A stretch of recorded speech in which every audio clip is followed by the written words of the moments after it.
Hey, everybody, and welcome to Everything About Wealth, the podcast. This podcast is focused on wealth building, and I am your host, Denny Troncoso. Now, what's going on? This is the first podcast of 2020, so we're super excited. I know it's taken a little bit to drop it, but man, we've been so busy. We're rocking and rolling. The year, end of the year ended strong and continued into 2020. We're selling properties, we're buying properties, so we're trying to work that all in and making it happen. Hope you're doing the same. Now, this is episode number 15. If you were with us on our last podcast, episode 14, Desi and I interviewed financial coach Evie Reyes. It's a great episode for real estate investors and those looking for tips on money management and more. So Evie had a great amount of information. She went really deep into the content and the material, and she shared some great information, some great tips. Now, in this episode, I am going to go over some of the basics of mutual funds. Now, this is the beginning of a multiple episode series on the topic of stock market investing. And as many of you know, I used to hold the Securities Series 6 license, and I worked with mutual funds day in and day out. For those of you that don't know, securities is also another term for investments in the United States. Now, if you're looking to learn about these type of investments for the first time, or you're looking for in-depth knowledge, listen to not only this episode, but the ones that we will be dropping in the following weeks, because we also are doing a review on one of the books that has some great information on mutual funds. Now, as always, be ready to take some great notes. And if you don't already, please follow us on Instagram at Denny Troncoso or at Desi Troncoso for my co-host. Now, with that, let's get going with the show. All right. So now we're going to talk about mutual funds, and we're going to go into a lot of the different areas. It's going to be more of an introductory podcast on the topic. But first thing, what is a mutual fund, you may ask? And a mutual fund, it's a financial vehicle that was created it's made up of a lot of money that people pull together. So a lot of people invest their money together in one investment. And then that investor that investment is able to buy different stocks of different corporations. Or if it's not stock, they are able to buy, to lend money to different corporations through buying bonds. Now, there's different types of mutual funds. So they invest in like stocks, bonds, money market, and other assets. And mutual funds are typically operated by professional money managers. So these are people that have gotten a strong education on finance and portfolio management. And what they do is they allocate the fund's assets to attempt to produce capital gains or income for the fund's investor. So it depends on the goal of the fund. The manager goes ahead and makes sure that the assets are allocated inside the fund and to meet those requirements. So what does that mean? Let me break that down, because asset allocation and all that other stuff. So this is just meaning that a manager is going to choose a set number of stocks and a set number of bonds to meet the requirements. So they may focus on certain industries. They may be focused on diversified funds. So it'll have maybe retail in it, which would be Best Buy, or it could be tech. It could be Apple.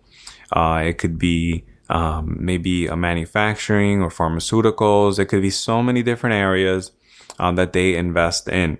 And they could also hold money in cash as well. So, and now, why do people invest in mutual funds? And one of the biggest things the reasons is diversification. And if you heard the term that you shouldn't have all your eggs in one basket, this is where this is diversification. What you're doing is you're dividing your risk over a set number of companies, just in case one of those companies goes out of business, you don't lose your entire portfolio. Maybe you have $100 and you give $1 to Best Buy. You own stock of Apple. You own stock of Frigidaire. You own stock of Whirlpool and a whole bunch of other different industries. where if a type of, maybe even the industry doesn't go out of business, or that company in the industry, but it slows down. So you get a balanced growth within your portfolio. And that's diversification. Now, the next benefit is something I've already talked about, and that's professional money management. And again, these are people that have gotten PhDs typically, or master's degrees. They've worked in the industry for a long time to be able to be a manager of a fund. And their job is to take care of the money that's being operated inside the fund. These professional money managers are going to be, they may also do advanced techniques. If the fund, they may even travel to different countries. If it's an international fund, where they can see what is the investment that they're actually owning, because some funds may actually invest directly in certain countries. So they go around the world looking for these types of investments. And they really are responsible for growing the fund. And they also get compensated by that. And then we're going to talk about some of the pitfalls of that in future podcast episodes. Another benefit of mutual funds is liquidity. So if you invest in real estate, if you buy a house, that asset is considered a fixed asset, and it's not a non-liquid asset. So it's not very liquid. They consider liquidity a liquid asset that you can convert it to cash within a year or less. And real estate, I mean, it depends on the market. Some houses may be flying off the market, but typically you can't convert your house to cash overnight or the next day. It's going to take some time to either refinance it or sell the property. With a mutual fund in the stock market, there's always a buyer and there's always a seller. So you can take your if you need to get out of the fund, you can sell your shares inside the fund and get your cash out of it. And that can be done within 24 hours, or typically have your money in your bank account within days if you need it. The other benefit is price of mutual funds. So if you wanted to own Apple stock, I don't know what it's going for now, or Tesla stock, I think it's like $400 a share. So if you want to own a share, you have to fork out $400 to own a share of that stock.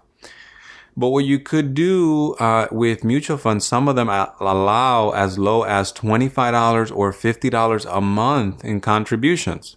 So you can go ahead and start contributing and start owning shares or parts of shares with a contribution of as low as $25. So if you don't have a lot of money to begin, or you can start somewhere. So that's another great benefit of mutual funds. And the last benefit, and there's probably so many more, but these are the top 5 that I came up with, and this is choice. And then the choice is there's a wide range of funds to choose from. If you're outside of your 401k, if you're inside a 401k and you're working at a job, they may give you, there may be some limitations because, they have a specific company that they're working with and you can only use those funds. But outside of that, you can pick any type of fund you can work with. There's hundreds of companies that do mutual funds. So you can find any one of those companies, and those companies probably have hundreds of funds inside of them. So there's a large amount of choice for you to invest in mutual funds. Now, what are some of the types of mutual funds according to NerdWallet? There's funds that are considered aggressive growth funds, and aggressive growth funds are, we would consider those to target companies that have small capitalization companies. They're targeted on growing your equity, the value of your equity. They're not focused on producing income. So there's arguments that say that if you're younger, you should probably invest in more aggressive growth funds. You should have a larger amount of your portfolio in those type of funds. If you're older, then you should allocate less to aggressive growth funds. And this is to protect your portfolio if there's a downturn, that you don't want to be affected, because if you're taking income out of your portfolio, then it's a downturn, then your money you could withdraw all of your money, and then that that wouldn't be good for your retirement because you wouldn't have any money left. So you want to plan accordingly and use some of these strategies. Now, everybody is different. These are some industry kind of standards, but you want to look at your risk, your situation, your other retirement income to make a decision that's best for you. Another fund, and there's quite a few, but another one is international funds. And then an international fund is 100% international. So if you're in the United States and you're investing in an international fund, it's investing outside of the US. Maybe it's investing in India, maybe it's investing in China, in Africa, and in Europe. So it's looking for a growth outside of the United States. And this is were the ones where some of the managers, they would even travel to see what they're investing in, depending on the fund and what type of investments are inside of it. There's funds that are global funds. So then that would be a USA and international. So everything that's global, the entire world. Then you have industry or sector funds. And then the industry could be healthcare. So it could invest in hospitals. It could invest in insurance companies. You have aviation, that it could be a sector for aviation if you believe that the airplane industry is on getting ready to take off, pun intended, and do well in the future within the next 5, 10, 15, 20 years. Then maybe you want to focus on a targeted aviation fund, and then you could put your portfolio in there, and then it's going to be diversified within it. So it'll have maybe 100 aviation companies. And when it comes to the diversification here, you could also maybe put 20% of your funds into an aviation fund and then 80% in aggressive growth. So you can play around and see what maybe with what your comfort level is. Other areas are of industry sectors are oil and gas, which precious metals, technology. Then you have specific countries. So if let's say you think that China or Russia or South Africa or any other country, India, that's on a path to growth and you want to specifically invest in there, you could allocate your portfolio or part of your portfolio, probably recommend part of it, not all of it, to that specific country. And then you could take part in those growth if that's what you believe. Then of course you have emerging markets, which is all of those countries. They call them BRICS. So you may have heard that term, BRICS. So it starts for Brazil, Russia, India, China, and South Africa. But it could be a general term for any, growing country, but those how the firm started. So any type of, you hear emerging market, they could be looking for any type of country around the world or any type of, a specific area where they expect a lot of growth and emergence. Then we have value funds. Value funds are stocks that are undervalued by the market. So this is something that Warren Buffett actually focuses on. He focuses a lot on value investing, as they say, and he looks for companies that maybe they are looking for some growth, but he's willing to pay market value as long as it's a great company operated. So he's looking for some value investing there, but these funds may even be looking where the company stock price is below than what it should be. So maybe the stock price should be at 100 and it's really selling at $80 because the market isn't comfortable with for some reason there's a scare in automobiles and then you want to invest in Ford. And the fund manager is the ones that are looking for these things. They're actually evaluating stock by stock when they're managing these type of funds to see which one is going to be a good fit to purchase for that, for value investing. And then you have large cap funds, and you have large, mid, and small. And with large and small caps, what we're looking here, they look at market capitalization, the market value of the company. And with large caps, it's typically $10 billion or more. Mid cap is $2 billion or more to $10 billion. And small cap is $300 million to $2 billion. Hey, depending on who you're talking to, you're going to get completely different information regarding these small and large caps. But these are some general information. But what some of the beliefs in the industry is that you're going to get large companies that are large capitalization, maybe Walmart, you're going to get a solid return, but you're not going to get a lot of growth because they've already kind of reached a plateau of growth and they're just going to slowly grow from there.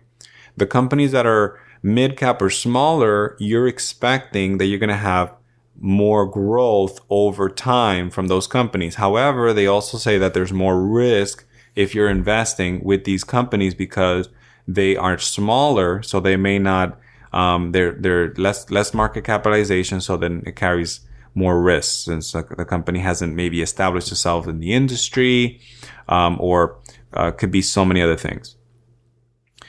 The other funds. So now we were doing a lot of equity funds. We were doing stocks where you own part of the company that you're investing in. Well, now let's talk a little bit something different. And these are bond funds is another one, or fixed income funds. Could be government debt or corporate debt. So these are funds, governments borrow money. The United States borrows a lot of money. And then foreign countries, they borrow money to invest in their economies.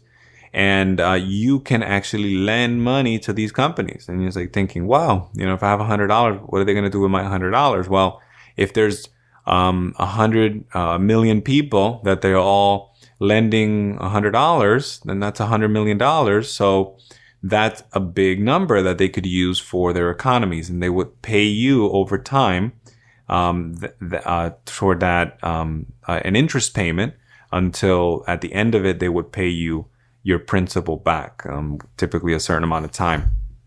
Now, this can go so much more in depth. They go into the value of bonds and the quality of the bond, AAA, AA, all that stuff. This is beyond probably the information on this call. We'll discuss that in a future call, but just so you understand some of the general information. Now, you can lend to governments, and then you can also lend to corporations. So Apple, Tesla, Frigidaire, you can have any one of these large companies, Walmart, Target, they borrow money to grow their company. So instead of selling stocks, selling equity, they would borrow because, right, borrowing costs less than giving equity. So they would borrow a certain amount of money and you can lend it to them. And then lending carries less risk to you as the investor. Instead of owning, because now if something happens to the company, they would still pay the debt before they pay the stockholders any type of return. So that's with bonds. The next one is money market funds, which is considered one of the safest assets. And this is, I would consider this more like a savings account. If you're investing, don't keep a savings account or, typically a CD unless it's paying you a certain return. Evaluate what a money market fund does.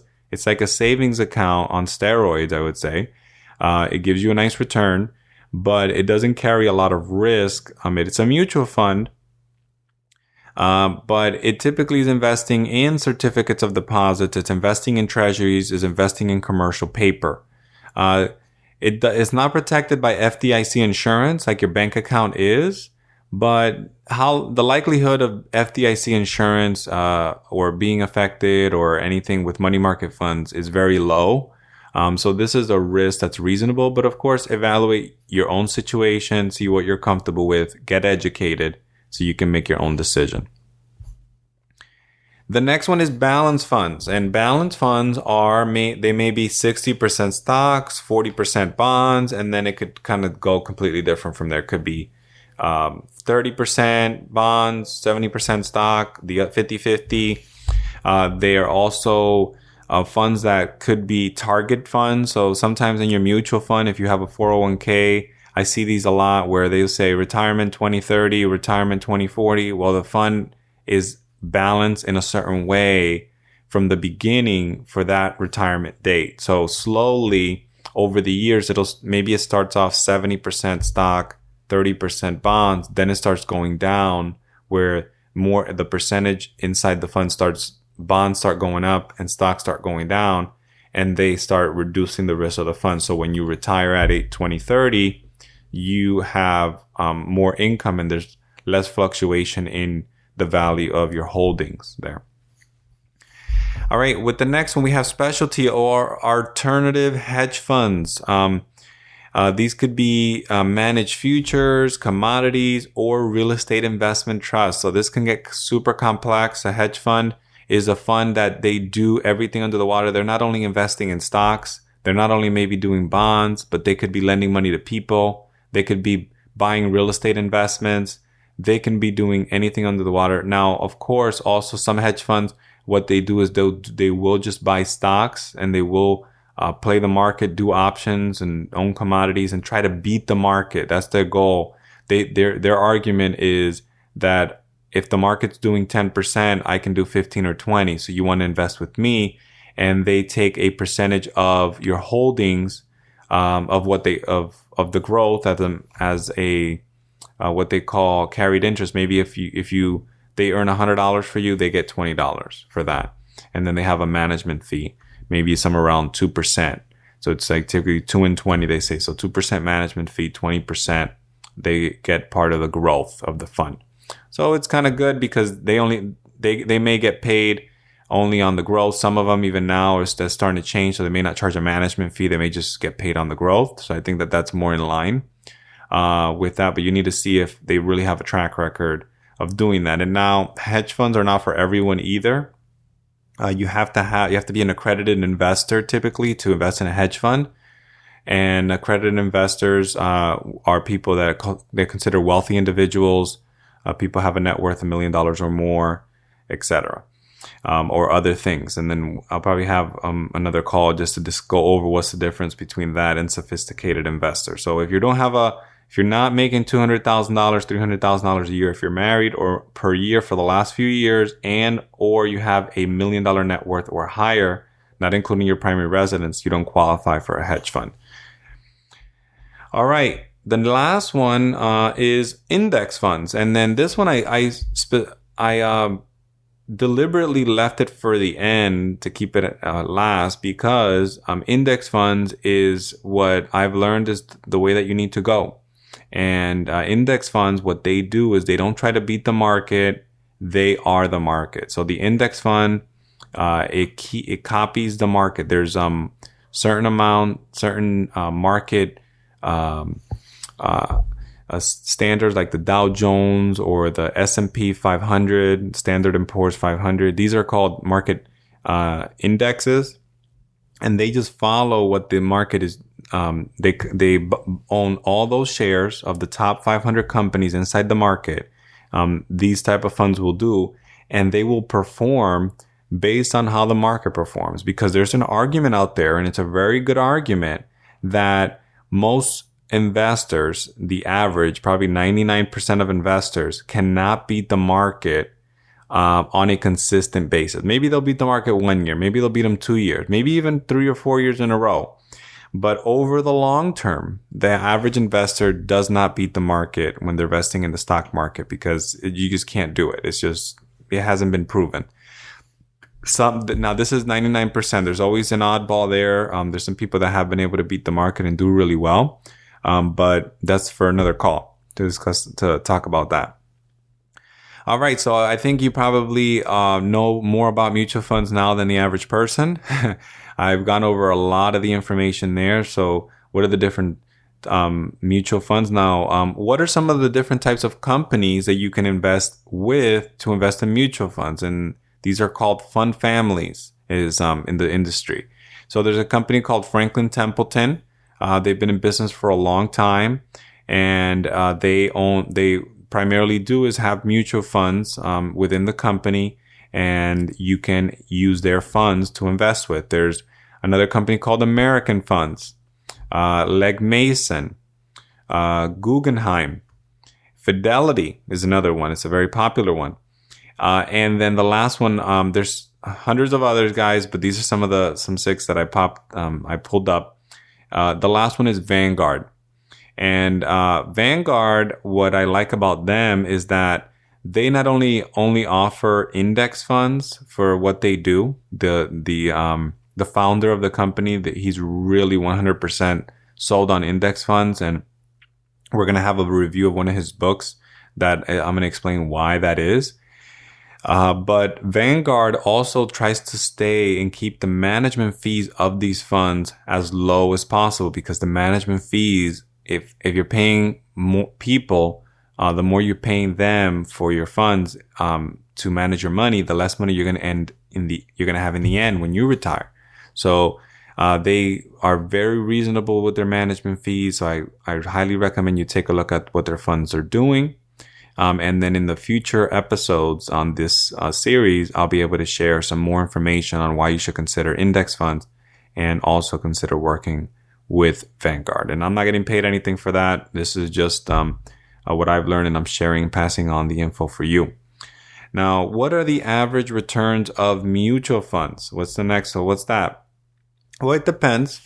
Some funds may average 12% or more over the long term, and the long term could be considered 20 to 30 years. That's what they say that the market has done. Maybe, 20, 30 years. They've done, 10, 12%, some funds 12, some 10. It depends. Other stock funds, for 10 years, maybe doing 8 to 10%, which according to balance.com is a good return, over time. And, bond mutual funds are maybe doing over 10 years, maybe doing 4 to 5%. So bond, you consider this as income. If you're retired, you don't want any fluctuations. You have your nest egg there and you're withdrawing money. You want to be in a bond fund where you're getting paid a fixed return and the money is not going to fluctuate, right? The stock is, maybe you have $1 million today, but if you're in a stock fund tomorrow, you may have 900,000 or even 500,000 if the market does a big drop like 2008. But a bond mutual fund, it's not invested that way. So the fluctuations will be little to non-existent. All right. So 4 to 5% return. So we're not looking for growth at 4 to 5%. We're looking to live off of income. So you're looking at just to keep your $1 million and get that $40,000 to $50,000 per year before taxes. So how do I choose a mutual fund? So you had all this information and then you sit down, you get your 401k. I forget what that document is called right now, but they give it to you with your benefits every single year. And you're like, oh my God, this has so much information. I don't even know where to start, right? Or you leave your job and you need to find a new place to put your money. You don't even know what to do. So how do you choose your mutual fund? You want to look at historical returns of that fund. So you look at the last 5 years, how did it do? The last 10 years, how did it do? The last 20 years, how did the fund do? And based on that, you can choose the returns of that fund. Or you can choose that fund if it's for you. Now, that's not the only thing you want to look at, because sometimes funds may have done well in the last 5 years, but they may have not endured the crash of 2008.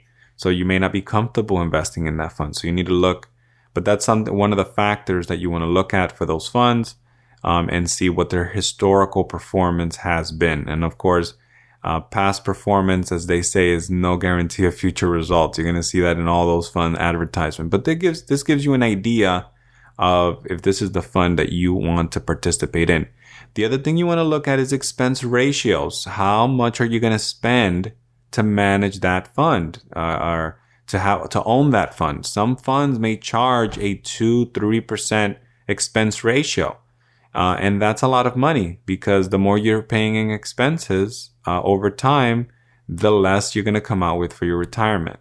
I can't wait to go over one of these, episodes to go over some of the math on how much some of these funds are taking in expense ratios, and the returns that you're getting and how it's affecting people's retirement. So I can't wait to go over that. So please make sure to tune in for the next episodes, because you're going to get a lot out of it. Now, how do I invest in mutual funds? Well, you can invest two ways. You can invest with money inside a retirement account, or you can invest with money outside a retirement account. So this is probably the easiest part of today, right? There's two ways to do it: inside a retirement account, outside a retirement account. And this I'm targeting, I would say I'm trying to educate the people that they don't have money outside of their retirement account, or they don't have money inside their retirement account. They have a lot of cash, maybe sitting in the bank. They're business owners, maybe doctors, dentists, any type of professional. You have extra money. You want to invest it, but you don't know where to put it. and you can't put it in a retirement account, maybe you work for yourself or your retirement account is maxed out because you want to max that out before anything. But go ahead and start putting it in, consider putting a percentage in a mutual fund if that's what you're more comfortable in. There's many investment vehicles, but if you're interested in stocks, you're comfortable with it, you can own a mutual fund with any of these companies or the ones that I mentioned, and just start doing a certain amount of investing there. You can start with $25 or $50, or if you have $10 or $50 or $100,000, you can put that right away and invest it. And then that money will grow over time. And then if you have another type of investment, you can always withdraw it and or move it, or however you prefer. But what I'm trying to get across is you don't have to just invest inside of a retirement account, right? There's other ways that you can invest. And people, a lot of people out there, they may just keep their money in the savings account. Please don't do that unless it's just for emergency money. If you're investing for retirement, for the long term, you need to be getting a higher rate of return than 1% or less than what your saving account is giving you. Please don't live in a savings account. Okay. Most important advice of today. All right. So then if you're in a retirement account, you have money there. All you're doing is allocating the money. You could allocate it to different type of funds within it. You can allocate it to anything you're comfortable with. Another thing I've seen in retirement accounts, people just putting their money to treasuries. These are people that are not comfortable with retirement, with investments and mutual funds. And I completely understand if you're not comfortable, if you're not comfortable in mutual funds. But I want to tell you is this. If you're trying to get to, this was a really, when I got started in this business, one of the people that mentored me, he would say, yeah, there's a lot of risk in life. But if you're trying to go to New York City and you're trying to go on a trip, and let's say you couldn't fly, right? Let's say you either could drive or you could walk, right? If you drive, maybe the risk of dying in a car accident is higher than walking because it carries more risk. But realistically, what are you going to do? Are you going to walk to New York City or are you going to drive, right? Most people would say drive. They're going to drive there to get there faster and to get there, I would say more comfortable, unless you really want the exercise, right? But most people would drive. So if you're looking to retire and you need to accumulate a certain amount of money for that retirement, don't put your money in a place that's not going to get you the return you need. You don't have to go for the most risky place. You don't have to invest in real estate. You don't have to invest in commodities or own a business. But at least try to get a fair return anywhere between 8 and 10% on a mutual fund so you can retire comfortably. I've seen people, family members, friends, they invest in treasuries inside of their retirement accounts or in other investments. And you're getting like 3% inside of that account. So your money, I had an episode on the rule of 72. Your money at 3% is maybe doubling. I don't even know what the math is right now, but it's doubling slowly, right? It's not doubling every 6 years. You're probably doubling your money, maybe 18 years. I think it's what it is, possibly, maybe even less. So guys, get educated, or ladies, get educated. Feel more comfortable with the investment. Spend a little bit of time. This is your retirement, for God's sake. And then go ahead and choose your investments. And then I'm done preaching there. But I'm really passionate about it because I want you to live a comfortable retirement, so maybe we can travel together or, in Italy or wherever we're going to be at there, right? Healthy, long retirement and fun. Okay. And comfortable. Now, the next one, how much should I invest in mutual funds? All right. This is a good one. Well, put away as much as you can would be a good one. But it says, some experts say put away 10 to 15% of your salary or more. If you start early, this is a very comfortable number. And early, if you're a college student or you're already a young professional, you should be putting money away because this is for yourself, right? So put money away for yourself, 10 to 15% of your salary. If you do that, you're going to live a very comfortable retirement because you're going to have enough money and you're going to take advantage of time, which is your best friend when you're investing. Right? It's time because you can double your money more often because of time. All right, a young person can start putting money aside earlier An older person, if you start late, 10 to 15% is not going to be enough. So you may need to put down much more. Could be 20, could be 30, or even 50%. How do you do that? You may, man, how am I going to do that? Well, you cut your expenses and you try to have as high as income as you can produce in your profession. But keep your expenses as low as possible so you can contribute to your investing. And then also you may need to evaluate where you plan to retire and how do you want to live when you retire. And that's a whole nother conversation. So that way you know how much money you need. How long should you invest in mutual funds? Well, it depends on your age and investment interest, but start early. The earlier, the better, right? And then I kind of probably could put that across the last one. So start early, and you should invest the earlier, the better. All right. And now with that, I think we've covered a lot of the information on mutual funds. You're probably exhausted with all of it. But I wanted to make sure to be in depth. Make sure to tune in for the next episodes because they're going to be jam-packed. All right, guys. Well, thanks for tuning in. I hope you enjoyed the call and understand mutual funds a bit better. If you found the information valuable, please leave us a review wherever you are listening. YouTube, Stitcher, Apple Podcasts, wherever. Leave us a review. And to learn more about real estate investing or how to be a capital partner, visit our website at www.everythingaboutwealth.com. If you like the show, make sure to subscribe. And with that, we'll see you guys on the next show. Take care. Bye-bye.